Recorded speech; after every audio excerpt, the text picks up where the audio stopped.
નમસ્કાર વાલા વિદ્યાર્થી મિત્રો, સ્વાગત છે તમારું। આજે વાત કરીશું ધોરણ 5માં મિત્રો ગુજરાતી વિષયની આપણી તારીખ 6/4/2026ના રોજ વાર્ષિક પરીક્ષાનું પેપર લેવામાં આવનાર છે। તેનું આપણે સચોટ સોલ્યુશન આજે આ વિડીયોમાં કરીશું।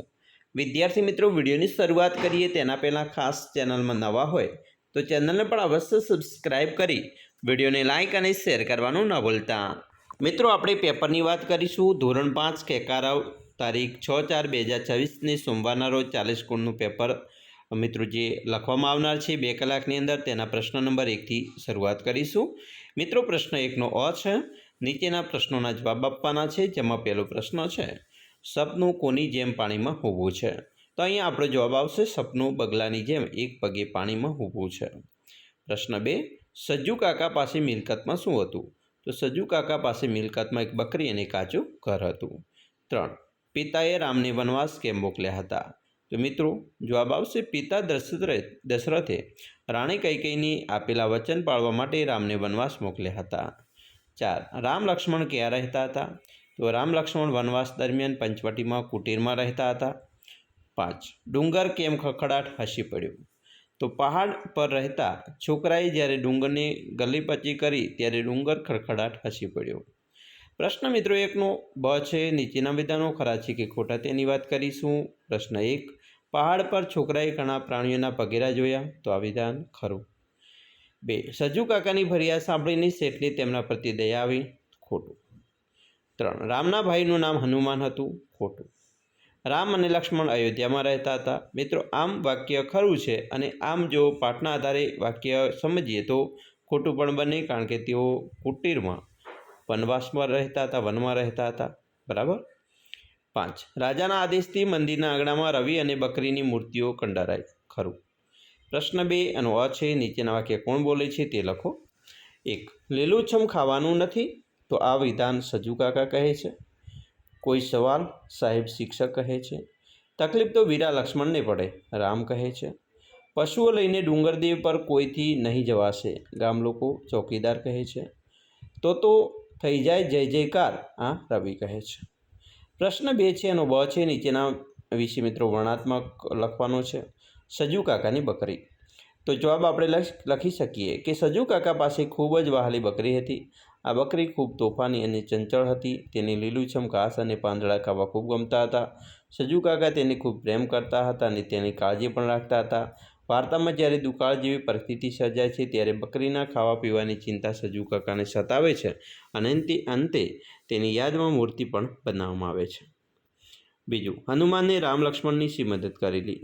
તો હનુમાનજી ભગવાન રામના પરમ ભક્ત હતા। જ્યારે સીતા માતાનું અપહરણ થયું ત્યારે હનુમાનજીએ રામ અને લક્ષ્મણને સીતાજીની શોધમાં મદદ કરી હતી।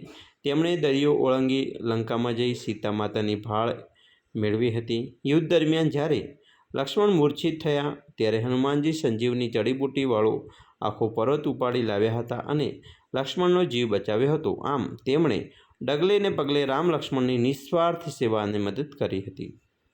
પ્રશ્ન 3, ખાલગ્યા પૂર્ણ કરવાની છે, એનો અ છે। 1, છોકરો રોજ ખાલગ્યાને જોયા કરતો હતો? ચંદ્રને। 2, મંદિર પાસે ખાલગ્યા ઊભો હતો? ભિખારી। 3, અમોઘે 2 નાનકડા પથ્થર ડાયનોસોર તરફ માર્યા? 4, લક્ષ્મણ પોતાને રામનો સેવક માનતા હતા?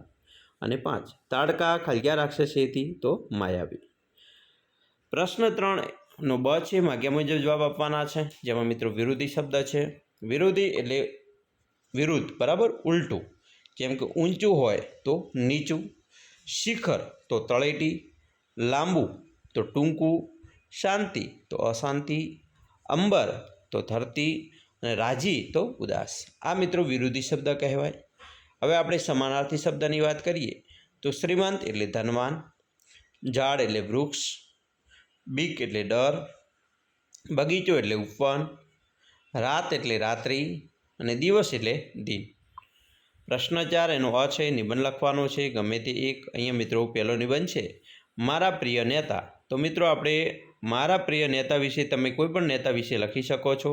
અહીંયા આપણે મહાત્મા ગાંધી વિશે લખ્યું છે કે ભારતની આઝાદીની લડતમાં અનેક નેતાઓએ ફાળો આપ્યો છે, પરંતુ તે બધામાં મારા સૌથી પ્રિય નેતા મહાત્મા ગાંધીજી છે। તેમનું પૂરું નામ મોહનદાસ કરમચંદ ગાંધી હતું।